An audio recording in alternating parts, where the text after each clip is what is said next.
Dieu. Tu es le Dieu qui garde l'alliance. Alléluia. Il n'y a point d'autre Dieu. Dieu qui garde l'alliance. Dieu qui garde l'alliance. Il n'y a point d'autre toi. Alpha Omega. Alpha, Omega. Il n'y a point d'autre Dieu Dieu. qui garde l'alliance. Dieu qui garde l'alliance. C'est pour moi. Plus fort.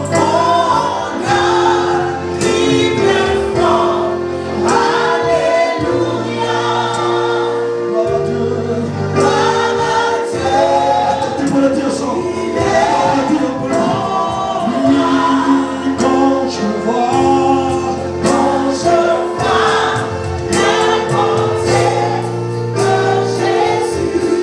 tout ce qu'il a fait pour moi, mon cœur crie.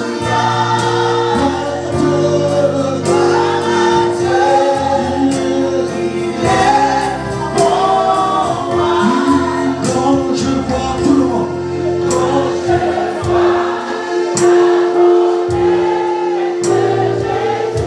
et tout ce qu'il a fait pour moi, dis-le, dis-le.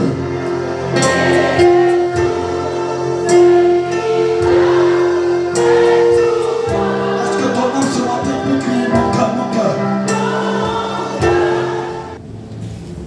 Ces paroles-là agissent maintenant dans ma vie. Je dis ces paroles agissent maintenant dans ma vie. Je le prophétise, je le déclare. Je le prophétise, je le déclare. Devant les hommes, devant les démons et devant les anges. Ma vie, à partir de ce mois d'août, jusqu'au mois de décembre, connaîtra des percées, expérimentera des percées, des ouvertures, de grandes bénédictions. Au nom de Jésus. Amen. Amen. Regardez sur l'écran. Regardez sur l'écran. Je vais compter jusqu'à 2. On va lire ensemble le thème. 1, 2. Allons-y. Une dernière fois avec autorité. Daniel chapitre combien? Chapitre 3, c'est ça? Chapitre verset 8. À cette occasion, et dans le même temps, quelques Chaldéens s'approchaient et accusaient les Juifs. Maintenant, allons-y dans Ézéchiel 11, verset 1 à 5. L'Esprit m'enleva et me transporta à la porte orientale de la maison de l'Éternel, à celle qui regarde l'Orient. Et voici, à l'entrée de la porte, il y avait 25 hommes. Avec moi, 25 hommes. 25 hommes. Et je vis au milieu de Chazania, fils d'Azur, et Pelatia, fils de Benadja, chef du peuple. Verset 2 maintenant. Et l'Éternel me dit, fils de l'homme, ça veut dire degré parfait. Fils de l'homme, dis ton nom à toi.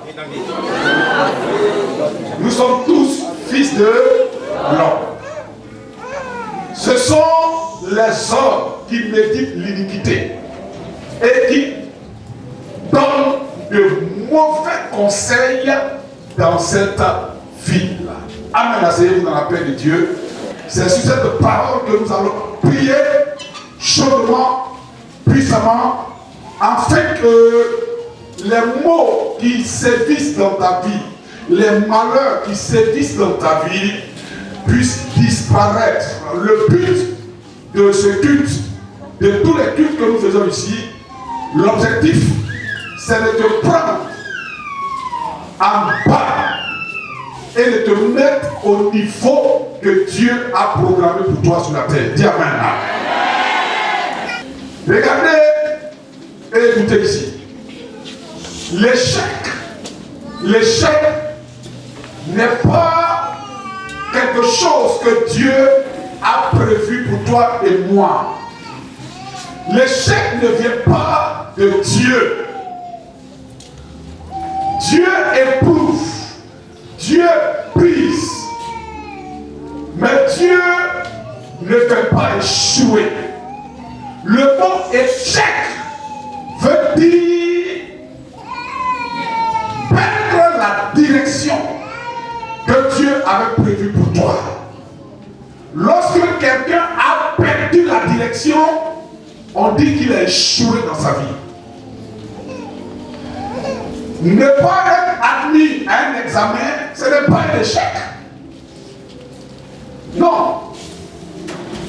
Ne pas être admis à un concours, ce n'est pas un échec. Il y a des gens qui ont échoué au bac 3 fois. Il y a des gens qui ont échoué aux examens 4 fois. Mais aujourd'hui, ce sont des cadres et des ministres. Donc, échouer un examen, un concours, n'est pas d'échec. Mais on dit échec véritablement lorsque tu perds la direction de la foi que Dieu avait tracée pour toi sur la terre. Parce que dans la foi là, que Dieu a tracée pour toi là, il peut arriver que tu tombes malade. Qui nous avait tombé malade? Qui vous a dit que quand on est prophète, on est pasteur, on est apôtre, on est évangéliste, on ne tombe pas malade? Dans le chemin que Dieu a tracé pour toi, là, tu peux vivre des difficultés. Il peut arriver même que c'est tellement chaud que tu pleures. Moïse a pleuré. Même notre Seigneur Jésus, il a pleuré. Mais quand on te fait passer d'une manière spirituelle du chemin que Dieu a tracé pour toi, pour te mettre dans un autre chemin qui ne te concerne pas, c'est là qu'on dit que tu as échoué. On dit que c'est un échec. Parce que dans le chemin où la sorcellerie t'a transféré là, dans ce chemin-là, en fait, ce n'est pas ton chemin à toi. Dans ce chemin-là, il n'y a rien qui te concerne. Rien. C'est pour ça que quand on a transféré une personne de son chemin initial au chemin qui n'est pas prévu pour lui, il n'y a que la souffrance, tu tournes en rond, c'est comme on te délocalise, on te prend, on t'amène quelque part où tu n'es jamais allé, tu ne connais personne, c'est-à-dire tu perds tes repères, tu perds tes habitudes dans ce lieu-là, mais tu ne te retrouves pas. Quelqu'un me comprend? Parce que quelqu'un est venu lui, il a mis une cagoule sur toi, il t'a attaché et il t'a amené dans un endroit où tu ne connais personne. Même les rues, tu ne connais pas. C'est comme ça le monde de la sorcellerie travaille. On te prend de ton chemin initial, on te met sur un autre chemin que tu ne connais pas. Des années passent, des années passent, des années passent, des années passent. Tu n'observes aucun changement. Parce que cette route-là, ce n'est pas ta route à toi. Ce chemin-là, ce n'est pas ton chemin à toi. Raison pour laquelle, dans le combat spirituel, j'ouvre une parenthèse et je vous dis, écoutez très bien, quand Dieu regarde à toutes les églises et qu'il te conduit dans une église de combat spirituel, c'est parce qu'il regarde à tes antécédents. Il sait que c'est dans cette église du combat spirituel que tu peux retrouver le chemin véritable de ta destinée. Avec Dieu, le hasard n'existe pas. Si tu pars t'asseoir dans une église où on ne prêche pas de combat spirituel, alors que dans le monde de la sorcellerie, dans le monde occulte, on t'a transféré de ton chemin initial à un autre chemin, mais tu resteras 40 ans dans cette église-là. Rien ne changera dans ta vie. Vous comprenez? La sorcellerie fait perdre ton temps dans un chemin qui n'est pas ton chemin. Mais ce matin, après que je dépose ce micro-là, tu retrouveras ton chemin initial au nom de Jésus de Nazareth. Ah, ton amen n'est pas fort, ton amen n'est pas puissant, ton amen n'est pas authentique. Je libère la parole sur toi. On est fatigué d'être dans un chemin qui n'est pas à vous. Tu dois retrouver ton chemin. Regardez le premier texte qu'on a lu sur l'écran. Daniel chapitre 3. Verset combien là? 8, n'est-ce pas? Qu'est-ce qu'il dit? Affiche. On dit, à cette occasion, et dans le même temps, quelques Chaldéens. Les Chaldéens, c'était des occultistes avant. Les Chaldéens, ce sont des personnes qui consultaient les étoiles, qui consultaient la lune, le soleil. En un mot, c'est des personnes qui pratiquent les sciences occultes, la sorcellerie. Et ceux-là, qu'est-ce qu'ils faisaient? Regardez ici sur le temps. Les Chaldéens s'approchaient et accusaient les Juifs. Les Juifs, ce sont aujourd'hui les chrétiens que nous sommes. Nous sommes les Juifs spirituels. Les Juifs, c'est le peuple de Dieu. Donc nous sommes le peuple de Dieu. Mais qu'est-ce que les Chaldéens font? Ils s'approchent pour te localiser et pour t'accuser. Pour t'accuser. Donc en t'accusant, qu'est-ce qu'ils font? Ils te prennent d'une manière spirituelle, ils te soulèvent là. Toi, en principe, tu devrais être sur ce chemin. Regardez-moi ici. Sur ce chemin, vous voyez cette droite qui est en face de moi, c'est le chemin de ta destinée. C'est dans ce chemin-là que se trouve ton travail. Si Dieu t'a appelé dans ce domaine, c'est dans ce chemin-là que se trouve ton commerce. Tout le monde ne peut pas être fonctionnaire. Tout le monde ne peut pas être ministre. Tout le monde ne peut pas être pasteur. Tout le monde ne peut pas être, tout le monde ne peut pas faire le même métier. Il y a tellement de métiers dans ce monde-là. Et quand tu es dans le métier, tu es dans le chemin que Dieu a prévu pour toi, là, tu vas percer. Même si tu n'as pas eu le pas, comme Elisabeth qui a eu le pas, elle est cadre. Tout le monde n'est pas appelé à être cadre. Tout le monde n'est pas appelé à être, je ne sais pas, en ministre. Non, Dieu a dit que dans ce pays-là, ce sont seulement les ministres de président Alassane Ouattara qui vivent bien. Il y a des gens qui ne sont pas des ministres, qui sont des hommes d'affaires, qui sont des quoi? Des femmes d'affaires, qui ont un métier, mais qui gagnent leur pain convenablement.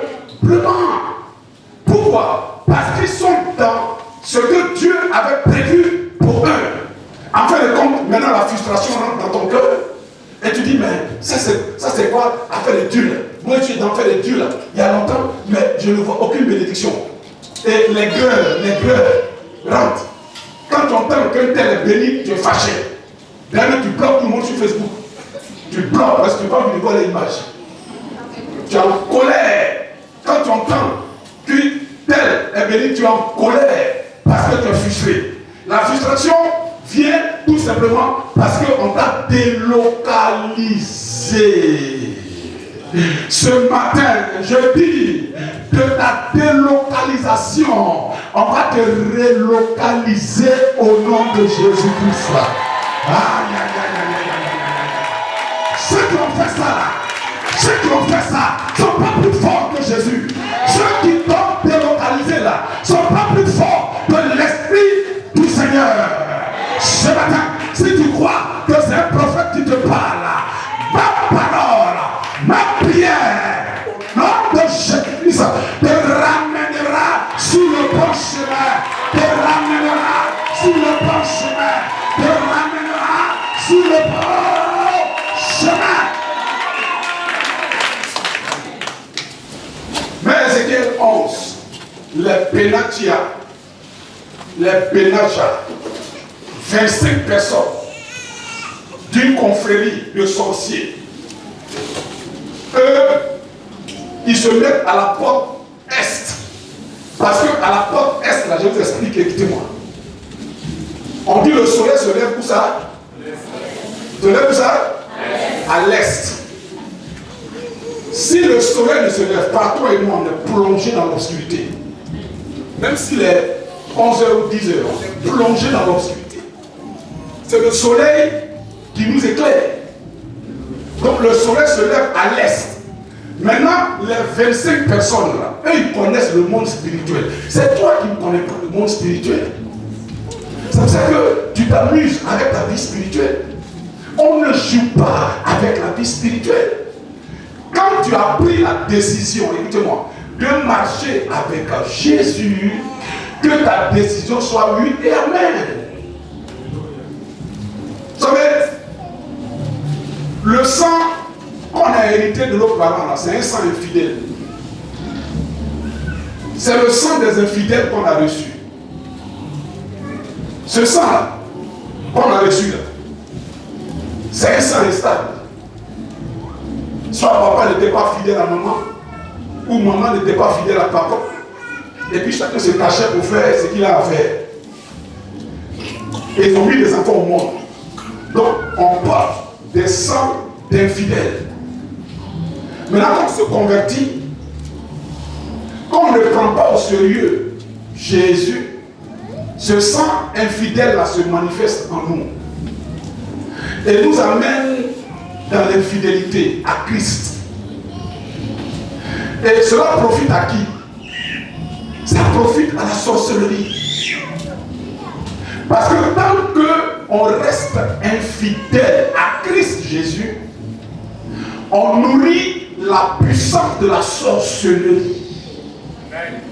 Quelqu'un me comprend?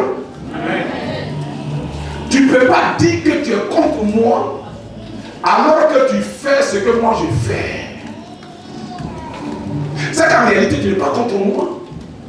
C'est toi qui te fais croire à toi. Tu veux te convaincre à toi que tu es contre moi. Alors que dans la pratique, tu fais ce que je fais. Si on dit qu'on n'est pas pour le diable, on n'est pas pour les démons, et qu'on fait ce que les démons font, on fait ce que le diable fait, mais en réalité, mes amis, on n'est pas contre le diable. Quelqu'un me comprend? Et quand on pratique à ce qu'ils font, eux, on nourrit leur puissance contre nous. Benatia et 25 personnes sont allés se mettre, regardez là où mon fils Boris là. Mets-toi devant la porte, tu vois. Ils sont allés se mettre devant la porte. Là où se lève le soleil d'une manière spirituelle dans la vie du peuple de Dieu. Ils ont bloqué la porte pour ne pas que leur vie soit éclairée de bonheur, pour ne pas que le mariage rentre dans leur vie, pour ne pas que la prospérité rentre dans leur vie. Parce que spirituellement, les grâces, les bénédictions arrivent par l'est. Ce n'est pas par l'ouest, ce n'est pas par le nord, ce n'est pas par le sud, c'est par l'est. Donc, si quelqu'un pratique la sorcellerie dans ta famille là, c'est très simple. Qu'est-ce qu'il fait? C'est simple. C'est toi qui es. C'est toi qui ne connais pas. Sinon lui il connaît. C'est simple. Qu'est-ce qu'il fait? Il va se mettre à la porte est de ta destinée. Il ferme. Il bloque. Et ta vie est plongée dans le noir. Si tu es dans le noir, qui te voit pour te bénir? Qui te voit pour t'aider? Qui te voit pour te marier? Qui te voit pour faire quelque chose de bon dans ta vie? Personne. C'est le même cas. 25 personnes sont allées se mettre à la porte est pour bloquer l'entrée de la gloire dans la vie du peuple d'Israël. Maintenant, Dieu dit à son prophète, il dit, au verset 2, mets le verset 2. Dieu dit à son prophète, il dit, Ézéchiel,